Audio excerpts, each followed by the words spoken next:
აჭარის უმაღლეს საბჭოს თანამშრომლის სოფიო კობალაძის მიმართ 6,000 ლარიანი სახელფასო დავალიანება აქვს. უწყებას დავალიანება იურიდიულ, საპროცედურო და საკონსტიტუციო საკითხთა კომისიის თავმჯდომარის თანაშემწის მიმართ 2013 წლის 31 დეკემბრიდან 2014 წლის 7 აპრილამდე დაუგროვდა, როცა იგი სამსახურიდან მეორედ გაათავისუფლეს, თუმცა ორი ინსტანციის სასამართლო მის მიმართ დაუყოვნებლივ აღდგენის გადაწყვეტილება მარტში მიიღო, რაც განაცდენი ხელფასის აღებას ავტომატურად ითვალისწინებდა. სამსახურში აღდგენის ბრძანება გამოიცა 7 აპრილს.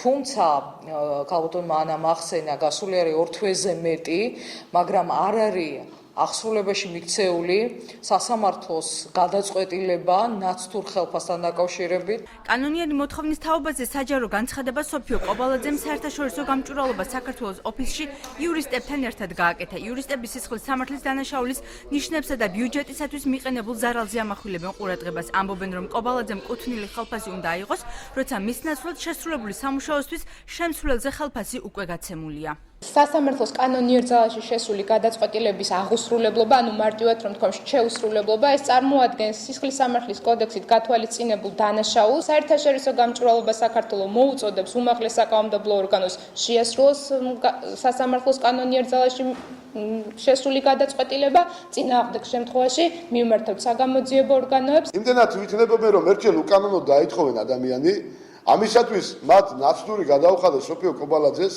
რეალურად ბიუჯეტმა იზარალა გარკვეული თანხები, მერე მეორეჯერ გაათავისუფლეს ის უკანონო და მეორეჯერ წააგეს სასამართლო დავებიდან ნაცვლური სანაცღაურება, ანუ სადღაც 12,000 ლარზეა საუბარი, სახელმწიფოს მიაყენეს ზიანი.